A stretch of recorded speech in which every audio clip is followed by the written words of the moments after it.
Hello everyone, welcome back to your own channel the Edu Excel and e learning platform. और जैसे कि आप जानते हो हमारी क्लासेस के बारे में, हम लोग सीयूईटी को टारगेट कर रहे हैं। अगर आप लोग सीयूईटी के लिए प्रिपेयर कर रहे हो तो मैंने वहां पर ऑलरेडी एक वीडियो बनाई हुई है कि सीयूईटी का क्या सिलेबस है मैथमेटिक्स का। उसी के अकॉर्डिंग्स में हम अपनी क्लासेस चला रहे हैं। जैसे जैसे जो चैप्टर की इंपॉर्टेंस है वैसे वैसे क्लासेस अपलोड हो रही है। अगर मैं सिर्फ सीयूईटी की बात करूं और मैथमेटिक्स के सिलेबस की बात करूं तो हमने सीवीटी में मैथमेटिक्स में मैट्रिसेस चैप्टर मैंने पूरा डाल दिया है। डिटरमिनेंट चैप्टर पूरा आप लोगों को पढ़ा दिया है। इंटीग्रल हमारा कल ही खत्म हुआ है।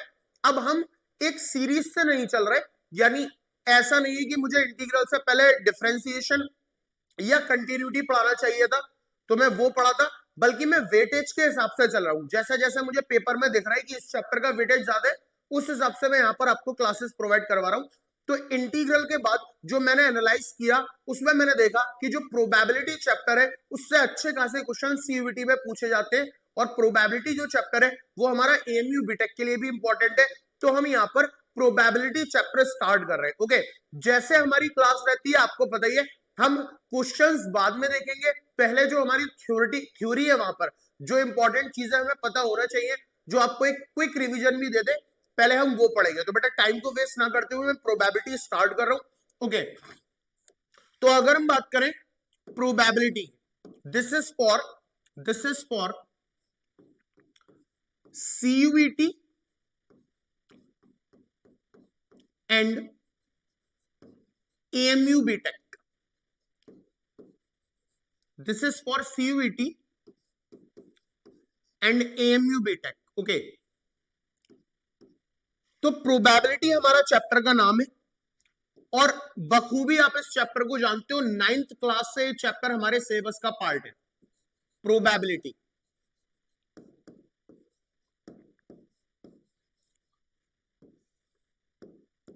बिल्कुल बेसिक से बात करेंगे और कहां तक एएमयू बीटेक में किस किस तरीके के क्वेश्चन पूछे जाते हैं, सीयूईटी में प्रोबेबिलिटी किस तरीके से पूछा जाता है, वो सारी बात हम डिटेल में डिस्कशन यहां पर करने वाले। तो अगर मैं सबसे पहले बात करूं किसी भी इवेंट की probability, probability of an event, probability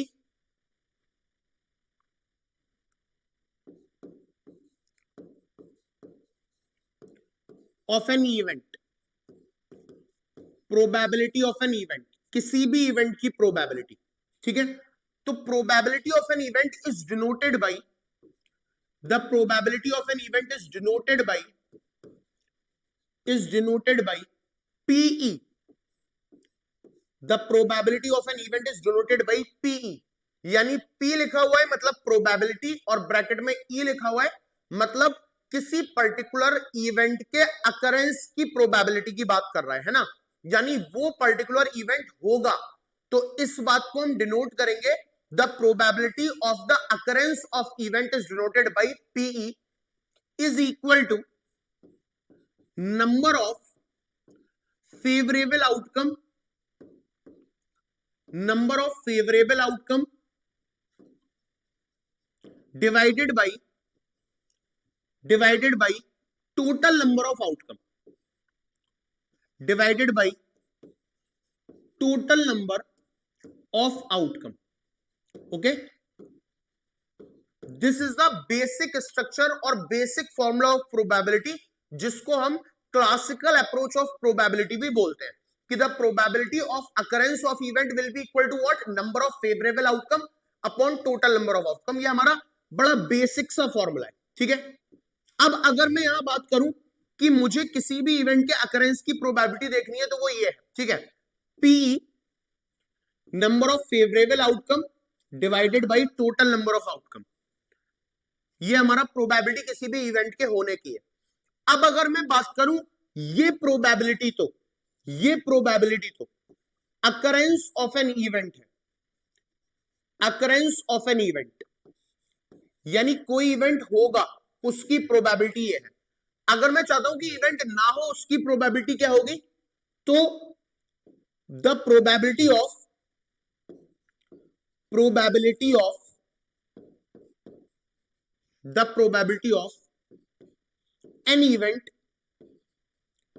an event that not occur, that not occur. अगर मैं चाहता हूं उस इवेंट की प्रोबेबिलिटी निकालना जो नहीं हो रहा, it is denoted by P E dash या फिर पी ई बार।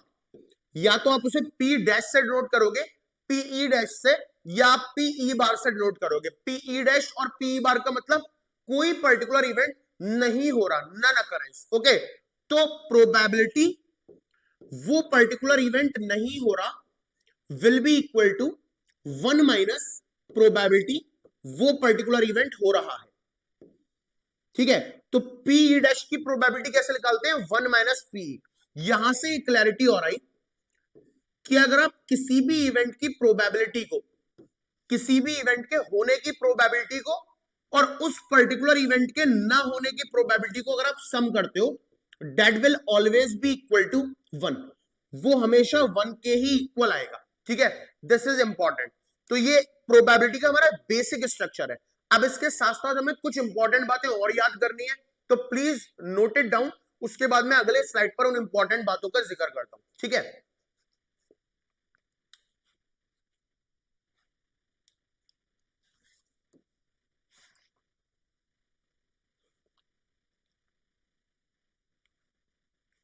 ओके, तो मैं बात करता हूं आगे।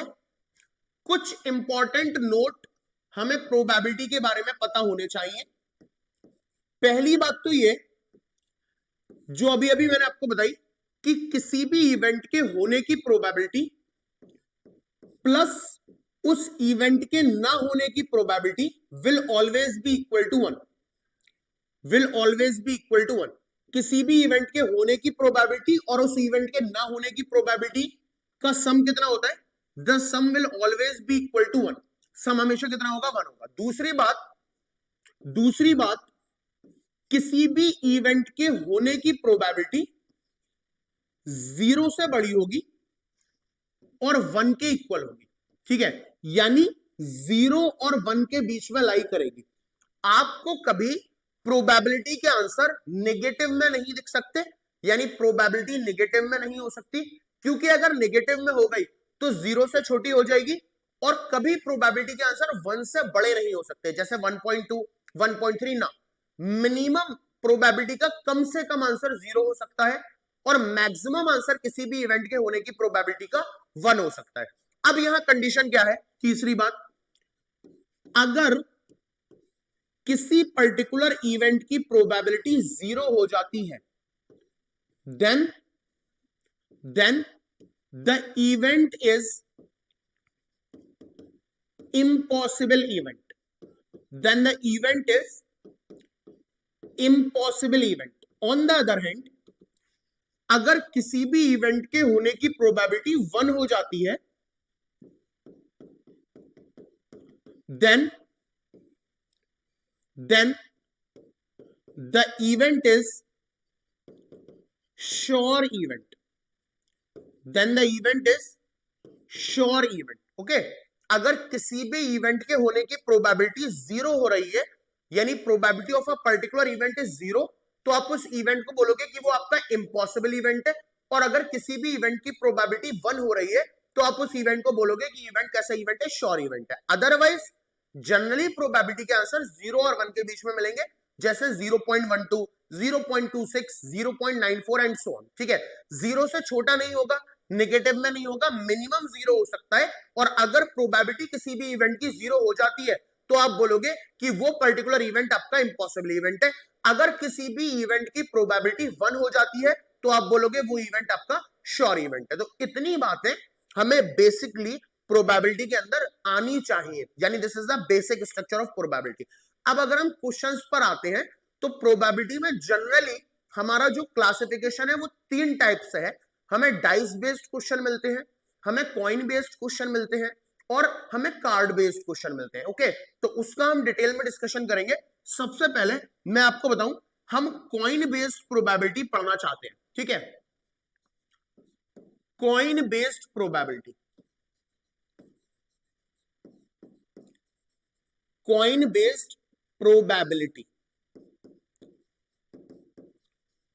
हम पहले कॉइन बेस्ड प्रोबेबिलिटी पढ़ेंगे कि what do you mean by coin based probability. Coin based probability में जितने भी कॉइन वाले क्वेश्चन है कि 1 coin is tossed, 2 coin is tossed, या मैं बोल दूं 10 कॉइन इज टॉस्ड, तो वो सब कॉइन बेस्ड प्रोबेबिलिटी के अंदर लाई करते हैं। अब ये कॉइन बेस्ड प्रोबेबिलिटी होती क्या है, हमें कभी भी हमारे आउटकम्स क्या क्या होंगे इस बात से मतलब नहीं है, हमें सिर्फ मतलब है टोटल नंबर ऑफ आउटकम्स है, और हम कॉइन बेस्ड प्रोबेबिलिटी करते हैं। The problems of coin based probability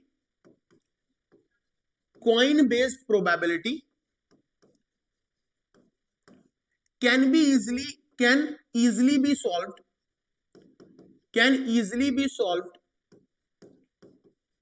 by the knowledge of permutation and combination. ठीक है, ये बात आपको ध्यान में रखनी है कि अगर हमारे पास कॉइन बेस्ड प्रोबेबिलिटी है तो उसकी प्रॉब्लम्स हम आसानी के साथ सॉल्व कर सकते हैं अगर आपको परमुटेशन कॉम्बिनेशन की नॉलेज है, या अगर आपको सिर्फ और सिर्फ कॉम्बिनेशन की भी नॉलेज है। ठीक है, अगर आपको सिर्फ और सिर्फ कॉम्बिनेशन की भी नॉलेज है। इसके साथ साथ मैं ये और बता दूं, और एंड रूल, ये आपको परमुटेशन कॉम्बिनेशन में पता होगा कि और एंड का क्या रूल होता है। ठीक है, ठीक है, इसका मतलब क्या है कि अगर हमारा और कहीं पर आ रहा है तो और का मतलब होता है प्लस, और अगर हमारा एंड कहीं पर आ रहा है तो एंड का मतलब होता है मल्टीप्लाई। ये बात हमने परमुटेशन कॉम्बिनेशन में सीखी हुई है, इंपॉर्टेंट है। ठीक है, और एंड रूल, और का मतलब क्या होता है प्लस, और एंड का मतलब क्या होता है मल्टीप्लाई। मैं यहां पर लिख भी दे रहा हूं, प्लस का मतलब और मल्टीप्लाई का मतलब।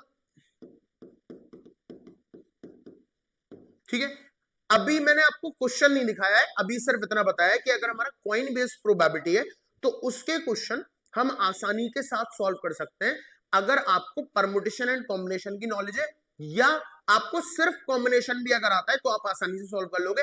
और एंड रूल क्या होता है, और जहां भी आएगा वहां हम प्लस साइन लगाते हैं, और एंड जहां भी आएगा वहां मल्टीप्लीकेशन का साइन लगाते हैं। फॉर एग्जाम्पल, हमें टोटल नंबर ऑफ आउटकम कैसे मिलते हैं, 2 की पावर n से। ठीक है, टोटल नंबर ऑफ आउटकम कैसे मिलेंगे, 2 की पावर n से। ये फॉर्मूला याद रखेंगे, इससे हमें 2 की पावर n से टोटल नंबर ऑफ आउटकम मिल जाएंगे। फॉर एग्जाम्पल डिटेल में यहां समझने वाली बात है, जैसे अगर मैंने बोला 1 कॉइन इज टॉस्ड, एक कॉइन को टॉस करा, तो एक कॉइन है इसीलिए टोटल आउटकम विल बी 2 की पावर 1 यानी 2। दो ही आउटकम आएंगे, या तो हेड आएगा या तो टेल आएगा। ठीक है, अगर मैंने बोला 2 कॉइन टॉस करे, तो अगर मैं पूछूं टोटल आउटकम कितना आएंगे, तो 2 की पावर 2 4 आएंगे। अगर मैं पूछता हूं 6 कॉइन आर टॉस्ड, आपने 6 कॉइन टॉस करे, तो टोटल नंबर ऑफ आउटकम 2 की पावर 6 यानी 2 2 जा 4, 4 2 जा 8, 8 2 जा 16, 16 2 जा 32, 32 2 जा 64। हमारे पास 64 टोटल आउटकम आएंगे। तो कॉइन बेस्ड प्रोबेबिलिटी में टोटल नंबर ऑफ आउटकम निकालने का तरीका बहुत आसान है। आपको क्या करना है, 2 की पावर n करना है। जितने कॉइन टॉस हो रहे होंगे that is the value of n। एक कॉइन टॉस हो रहा है तो पावर में 1, 2 कॉइन टॉस हो रहा है तो पावर में 2, 6 कॉइन टॉस हो रहे हैं तो पावर में 6, 12 कॉइन टॉस हो रहे हैं तो 2 की पावर 12। ठीक है, नाउ अब मैं एक क्वेश्चन दिखाता हूं जो ये सब कुछ क्लियर कर देगा। ठीक है, मैं एक क्वेश्चन दिखाता हूं, क्वेश्चन। ठीक है, 4 coin are tossed, 4 coin are tossed. ठीक है, 4 कॉइन टॉस करें, what is the probability,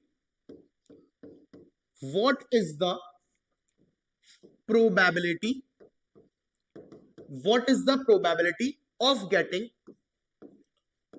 what is the probability of getting, number first पहला सवाल, of getting at least 2 head, 2 head आ जाए कम से कम इस बात की प्रोबेबिलिटी क्या होगी? दूसरा सवाल, what is the probability of getting at most 3 tail, 3 tail आ जाए, what is the probability of getting exactly 2 head, exactly 2 head आ जाए, इस बात की प्रोबेबिलिटी क्या होगी? ठीक है, ये हमें 3 क्वेश्चन मैंने आपको यहां पर दिए। अब आप सॉल्यूशन देखो, आसान कितना है, by using permutation and combination. Exactly एक केस हो सकता है, एक एटलीस्ट हो सकता है, एक एटमोस्ट हो सकता है। एटलीस्ट का जो केस होता है उसमें आप आगे की तरफ बढ़ते हो, एटमोस्ट के केस में आप पीछे की तरफ बढ़ते हो, और एग्जैक्टली में आप वहीं पर स्टिक कर जाते हो। फॉर एग्जाम्पल, यहां पर मेरे पास 4 कॉइन है, ठीक है, तो सबसे पहले मैं इंटरेस्टेड हूं कि मेरे पास टोटल आउटकम कितने आएंगे। Total outcome will be equal to 2 की पावर n होता है। अब 4 कॉइन है तो 2 की पावर 4, 2 की पावर 4, दैट इज 2 2 जा 4, 4 2 जा 8 और 8 2 जा 16। टोटल 16 आउटकम मेरे पास आने वाले हैं, ठीक है। अब मैं, ये तो मेरे पास टोटल आउटकम हो गए, अब मैं फेवरेबल आउटकम की बात करूंगा। फेवरेबल आउटकम ध्यान से देखेंगे, एटलीस्ट 2 हेड, कम से कम 2 हेड आ जाए, तो 4 कॉइन में मैक्सिमम हेड कितने आ सकते हैं? 4। क्या सुनो, अगर 4 कॉइन टॉस कर रहा हूं तो मैक्सिमम हेड कितने आ सकते हैं? 4 आ सकते हैं।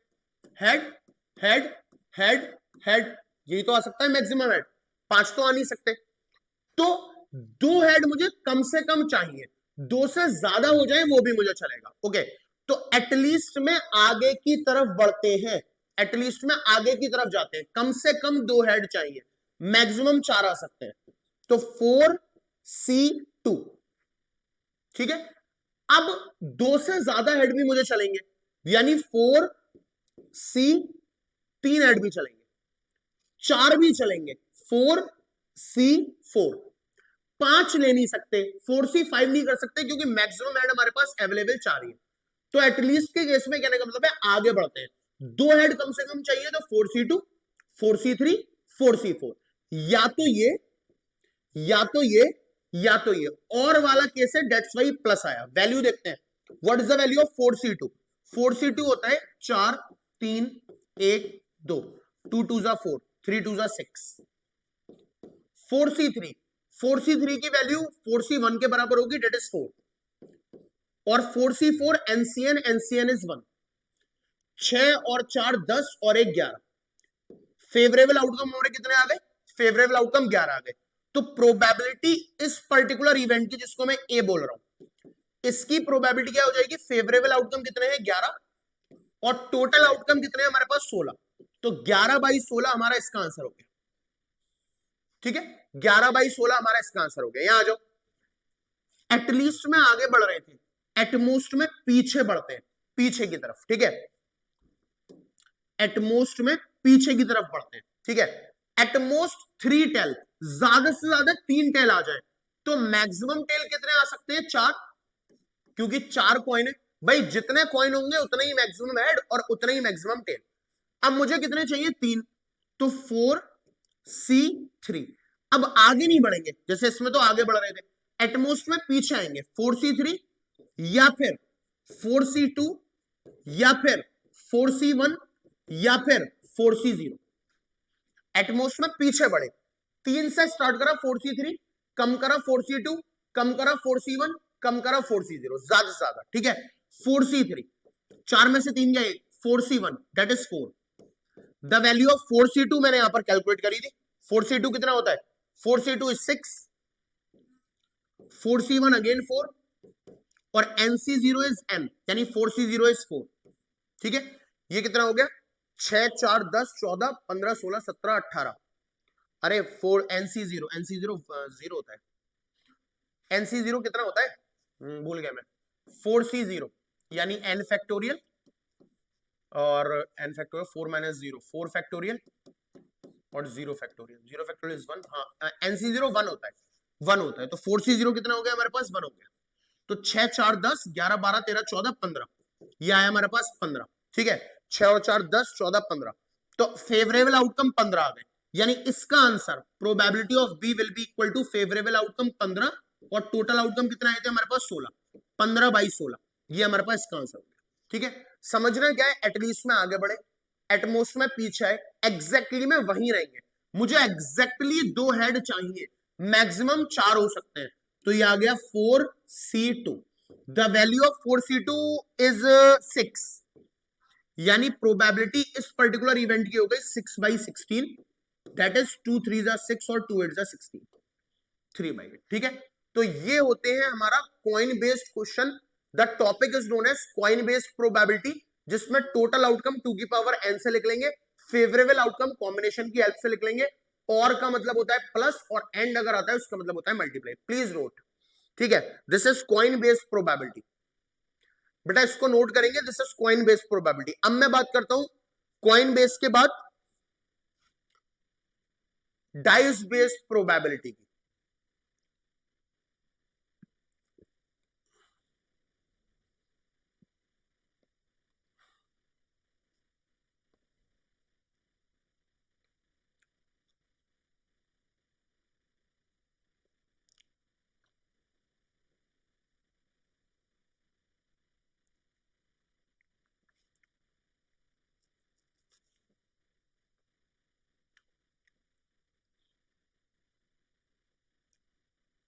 ओके, तो अब हम बात करते हैं डाइस बेस्ड प्रोबेबिलिटी क्या होती है। ठीक है, तो हेडिंग लगा लीजिए dice based probability, dice based probability, dice based probability क्या है। ठीक है, डाइस बेस्ड प्रोबेबिलिटी में या तो एक डाइस से सवाल आता है या 2 डाइस से। अगर एक डाइस टॉस करी जाएगी, इफ 1 डाइस इज टॉस्ड, ठीक है, तो टोटल नंबर ऑफ आउटकम आएंगे 6 की पावर 1, 6 आउटकम आएंगे, दैट इज 6, है ना। 6 आउटकम वो कौन कौन से होते हैं आप जानते हो, या तो 1 आएगा, या तो 2, या तो 3, या तो 4, या तो 5, या तो 6, 1 डाइस इज टॉस। ठीक है, अगर 2 डाइस टॉस करी जाएंगी,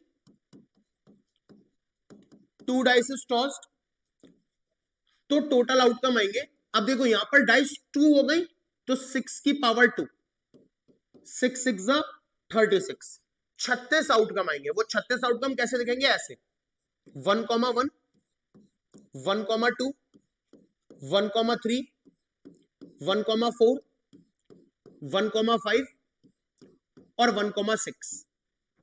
ठीक है, इसी तरीके से 2 वाली सीरीज आएगी, 2,1 से लेकर के 2,6 तक, 2,6 तक, फिर 3 की सीरीज, 4 की सीरीज, 5 की सीरीज, और आखिर में 6 की सीरीज, 6,1 से लेकर के 6,6 तक। ऐसे हमारे पास टोटल आउटकम 36 हो जाएंगे। ठीक है, जनरली जो हमारा सवाल होता है वो या तो 1 डाइस से आता है, चाहे एमयू बीटेक हो चाहे सीयूटी हो, ठीक है, या 2 डाइस से आता है, 6 की पावर 2 इज व्हाट 36। 3 डाइस से नहीं आता, अगर 3 डाइस से आएगा तो टोटल आउटकम 6 की पावर 3, दैट इज 216। ठीक है, तो यहां पर टोटल आउटकम निकालने का फॉर्मूला होता है 6 की पावर n। अगर एक डाइस टॉस करी जा रही है तो 6 की पावर 1, 2 करी जा रही है तो 6 की पावर 2 एंड सो ऑन। अब एक इंपॉर्टेंट बात, जैसे आपने ये देखा कि कॉइन बेस्ड प्रोबेबिलिटी की जो प्रॉब्लम्स है, problems of coin based probability can easily B solved by the knowledge of permutation and combination. ठीक है, उसी तरह से जो हमारे पास ये है डाइस बेस्ड प्रोबेबिलिटी। ठीक है, तो ये मैं लिख दे रहा हूं problems of dice based probability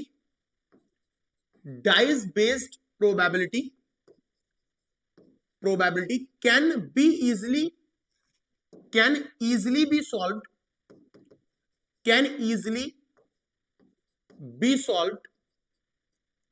by the knowledge of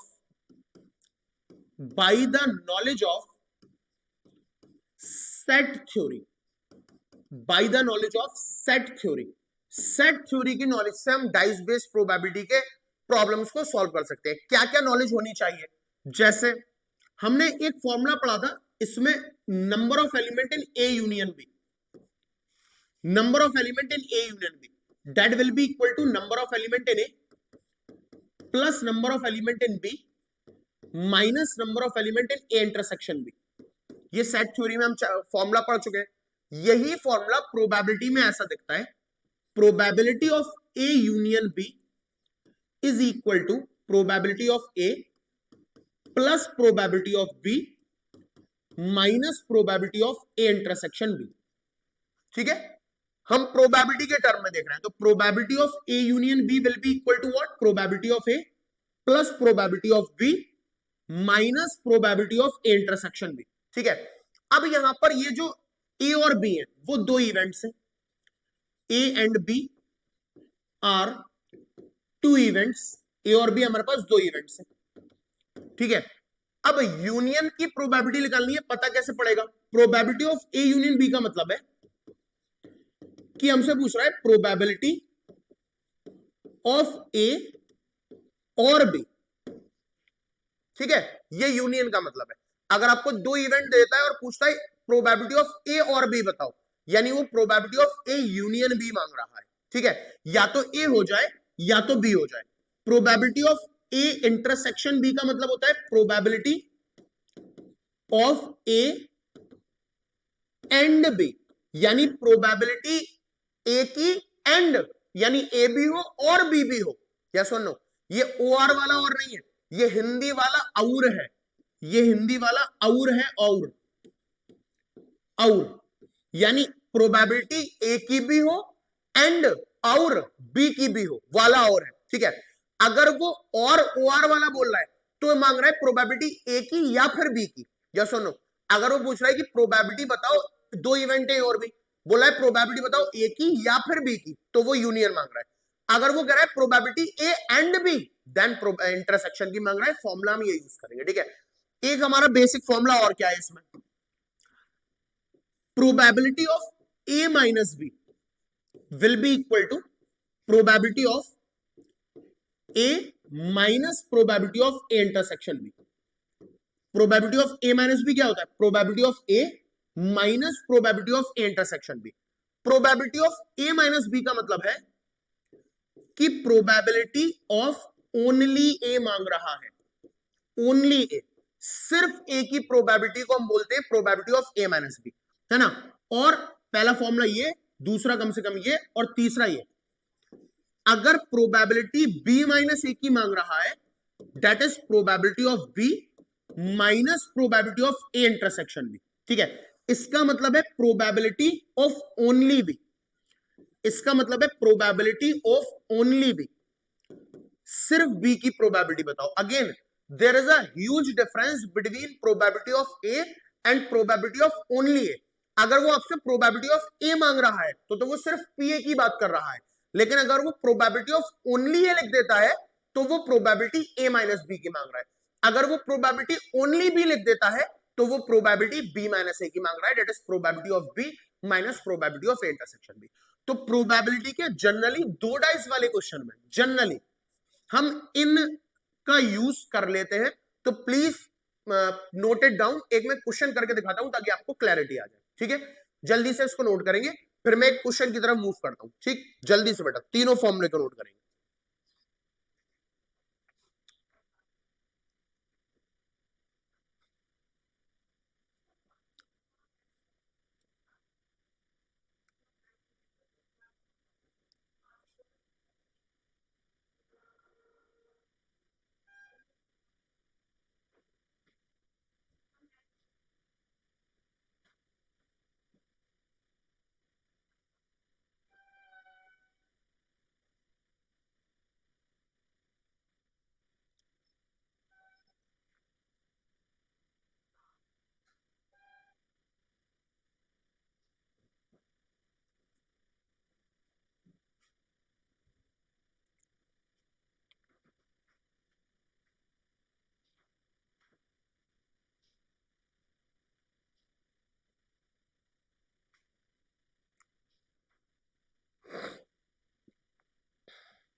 okay, तो अब मैं एक क्वेश्चन दिखाता हूं जिससे आपको ये फॉर्मूले किस तरीके से अप्लाई कर रहे हैं वो क्लियर हो जाए डाइस बेस्ड प्रोबेबिलिटी में, ठीक है। तो let us see, two dice are thrown,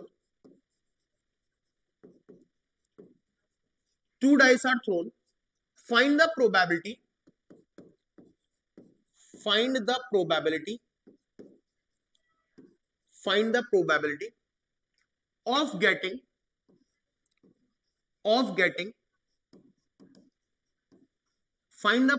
of getting a sum of 8, find the probability of getting a sum of 8 or an even number on the second die. ये हमारा सवाल है, ठीक है। दो डाइस हमने थ्रो करी हुई है, अब आपको इस बात की प्रोबेबिलिटी बतानी है कि of getting a sum of 8, sum of 8 आ जाए, यानी दोनों डाइस पर जो नंबर है उनका सम 8 आ जाए, और या फिर इवन नंबर आ जाए सेकंड डाई पर। अब देखो जरा ऑब्जर्व करो, ये क्या लिखा हुआ है, ये क्या लिखा हुआ है और, ठीक है। यहां दो इवेंट है, प्रोबेबिलिटी किसकी मांग रहा है, of getting a sum of 8, तो this is event A. Event A क्या है, of getting a sum of 8, of getting a sum of 8, ठीक है। And this is event B, even number on second die, ये दूसरी बात हो गई।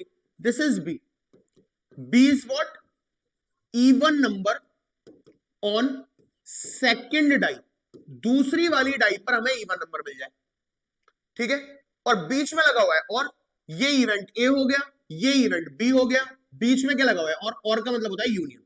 पीछे देखो बताया था, और का मतलब क्या होता है, प्रोबेबिलिटी ऑफ ए और बी, तो इसका मतलब होता है probability of A union B. यानी कुल मिला के क्वेश्चन में आपसे प्रोबेबिलिटी ए यूनियन बी की मांगी जा रही है, ठीक है। ओके, तो पहले हम एक एक करके इवेंट देखेंगे। पहले मैं बात करता हूं कि दो डाइस है, तो टोटल आउटकम कितने आ जाएंगे, टोटल आउटकम 6 की पावर 2, 36 इवेंट आ जाएंगे, ठीक है। अब मैं ए की प्रोबेबिलिटी निकालू, प्रोबेबिलिटी ऑफ ए, तो ए के फेवर में कौन कौन है, मुझे सम ऑफ 8 चाहिए, सम ऑफ 8। दोनों डाइस पर जब मैं सम करूं तो 8 मिले, तो 1 की सीरीज में तो कोई मिलेगा नहीं, क्योंकि 1 + 6 लास्ट में 7 बन रहा है। 2 की सीरीज में मिलेगा, एक तो मिलेगा हमें 2,6, चेक कर लो 2 + 6 कितना होता है, 2 और 6 8 होता है, ठीक है। 3 की सीरीज में मिलेगा 3,5, 3,5, 5 और 3 कितना होता है, 3 और 5 8 होता है। 4 की सीरीज में मिलेगा 4,4, 4 और 4 कितना होता है, 8 होता है। 5 की सीरीज में मिलेगा 5,3 और 6 की सीरीज में मिलेगा 6,2। ये हमारे पास वो आउटकम्स है जिनका आप सम करके देखो तो 8 हो रहा है, ये आउटकम्स फेवर में, ये आउटकम्स बेटा हमारे फेवर में आ रहे हैं, ये सुनो, 1 2 3 4 5, 5 आउटकम हमारे फेवर में, तो 5 डिवाइडेड बाई टोटल कितना 36, ये ए की प्रोबेबिलिटी हो गई, प्रोबेबिलिटी ऑफ ए हो गई हमारी 5/36। What is the probability of A, that is 5/36, probability of A हो गई। अब ये इवेंट भी है, even number on the second die, second die पर इवन नंबर मिले, दूसरी वाली डाई पे। अब देखो पहली पे कुछ भी हो लेकिन दूसरी पर इवन होना चाहिए। 1 की सीरीज देखते हैं, 1,2 दूसरी पर इवन मिल गया, 1,4 दूसरी पर इवन मिल गया, और 1,6 दूसरी पर इवन मिल गया। 2 वाली देखो, पहली पे कुछ भी हो, 2,2 2,4 2,6, 3,2 3,4 3,6, चेक करो दूसरी वाली डाई पर, यानी ये हमें कैसे नंबर मिलना है, इवन, ठीक है। आगे देखो 4 पे 4,2 4,4 4,6, 5 पे देखो 5,2 5,4 और 5,6, 6 पे देखेंगे तो 6,2 6,4 और 6,6। ये सारे आउटकम हमारे पास ऐसे हैं जहां सेकंड वाली डाई पर, दूसरी वाली डाई पर हमें इवन नंबर मिल रहा है। फेवर में कितने आ गए टोटल देखते हैं, 1 2 3 4 5 6 7 8 9 10 11 12 13 14 15 16 17 18, 18 आउटकम है। तो प्रोबेबिलिटी बी की भी आ गई मेरे पास। What is probability of B? Total कितने 18, सॉरी फेवर में कितने 18 और टोटल कितने 36, 18/36। ये आ गई प्रोबेबिलिटी बी की, 18/36। अच्छा, हमें चाहिए, और लगा हुआ है, ये ए है ये बी है, और का मतलब यूनियन। मुझे चाहिए प्रोबेबिलिटी ए यूनियन बी की। That is what probability of A plus probability of B minus probability of A intersection B. बेटा ये सुन लो, हाँ या ना? अभी अभी यही पढ़ाया था कि probability of A union B क्या होता है, probability of A plus probability of B minus probability of A intersection B. तो मुझे इस पर्टिकुलर क्वेश्चन का आंसर करने के लिए प्रोबेबिलिटी ऑफ ए चाहिए, जो मेरे पास आ चुका है। मुझे प्रोबेबिलिटी ऑफ बी चाहिए, वो भी मेरे पास आ चुका है। मेरे पास प्रोबेबिलिटी ए इंटरसेक्शन भी नहीं है। Now what is probability of A intersection B? बेटा इंटरसेक्शन का मतलब होता है कॉमन, आपको पता होगा इंटरसेक्शन का मतलब क्या होता है, कॉमन। यानी अगर मैं ए और बी का इंटरसेक्शन चाहता हूं तो मैं ऐसे आउटकम चाहता हूं जो कॉमन है, जो ए में भी है, जो बी में भी है। ओके, जरा बहुत ध्यान से गौर करोगे, बहुत ध्यान से गौर करोगे। 2,6 ए में भी है और 2,6 बी में भी है, एक ये हो गया कॉमन। ओके, 4,4 ए में भी है, 4,4 बी में भी है, और 6,2 यहां भी है, 6,2 यहां भी है। यानी ये तीन आउटकम ऐसे हैं जो ए और बी में कॉमन है, और कॉमन को ही हम इंटरसेक्शन बोलते हैं। यानी अगर इंटरसेक्शन की प्रोबेबिलिटी पूछ रहा है तो we have to focus on those outcome that are common in A as well as in B. तो बेटा ये तीन आउटकम हमारे पास ऐसे हैं, 1 2 3 1 2 3 जो कॉमन है। तो कॉमन हमारे पास कितने हैं, 3। टोटल कितने हैं, 36। प्रोबेबिलिटी ए इंटरसेक्शन बी की कितनी आ गई, 3/36। सब कुछ आ गया, जस्ट अप्लाई करना है। What is probability of A? That is 5/36। What is probability of B? That is 18/36। What is probability of A intersection B? 3/36 minus 3/36। ठीक है, let us solve. 18 plus 5, 18 19 20 21 22 23 and 23 minus 3 is 20। Clear?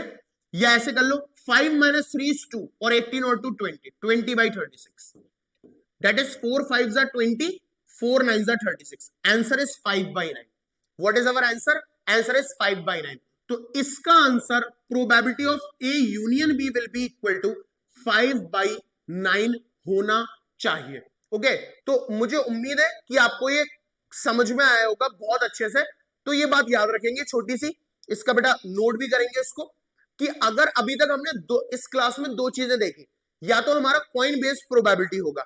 अगर हमारे पास coin based probability है तो you have to focus कि coin based probability में आप combination वाली नॉलेज यूज करोगे, है ना? या तो एटलीस्ट से सवाल होगा, या एटमोस्ट से सवाल होगा, या एग्जैक्टली से होगा। ऑन द अदर हैंड अगर हमारा डाइस बेस्ड प्रोबेबिलिटी है तो या तो जनरल होगा, जैसे 1 डाइस पर दे दिया, 1 dice is throne, what is the probability of getting a prime number? तो एक डाइस के लिए 6 आउटकम, 1 2 3 4 5 6। और प्राइम नंबर कौन से होते हैं? 2 प्राइम है, 3 प्राइम है, 4 प्राइम नहीं है, 5 प्राइम है। 3 प्राइम हो गए तो फेवर में आ गया 3 और टोटल हो गया 6, 3/6 दैट इज 1/2। ये तो आसान है। कभी कभी सवाल ऐसे देता है तो वहां आपको सेट थ्योरी का यूज करना है। 3 फॉर्मूले याद रखने कि probability of A union B क्या होता है, probability of A plus probability of B minus probability of A intersection B.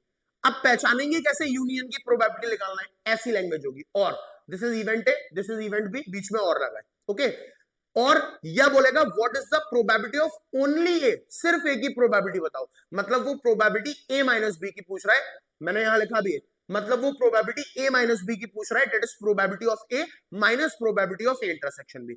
अगर वो कह रहा है what is the probability of only B, मतलब वो प्रोबेबिलिटी बी माइनस ए की पूछ रहा है, that is probability of B minus probability of A intersection B. ये इंपॉर्टेंट चीजें हमें याद रखनी है। साथ साथ बेसिक आइडिया, इंटरसेक्शन का मतलब क्या होता है, कॉमन वाले एलिमेंट्स की प्रोबेबिलिटी हमसे मांग रहा है। तो ये था हमारा प्रोबेबिलिटी पे लेक्चर नंबर 1। कल बेटा हम पढ़ेंगे, कल हम इस थ्योरी को खत्म कर देंगे। कल हम पढ़ेंगे कार्ड बेस्ड प्रोबेबिलिटी, और जो बची हुई चीजें हैं, जैसे मुझे कुछ what is probability P, A by B क्या होता है, बी बाई ए क्या होता है, ये सब क्या होता है। ए बाई बी का मतलब होता है find the probability of A when it is given probability of B, यानी प्रोबेबिलिटी ऑफ बी दी हुई है, आपसे पूछ रहा है प्रोबेबिलिटी ऑफ ए बताओ, तो उसको हम पी ए अपॉन बी लिखते हैं। तो वो चीजें हम कल की क्लास में डिस्कस करेंगे। उम्मीद है आपको ये क्लास अच्छी लगी होगी, पसंद आया होगा। अगर आपको क्लास अच्छी लगी, आपने सीखा है, तो इसको लाइक कर दीजिए, चैनल को सब्सक्राइब कर दीजिए, और जितना ज्यादा हो सके उतना ज्यादा वीडियो को शेयर कीजिए। Okay, thank you very much.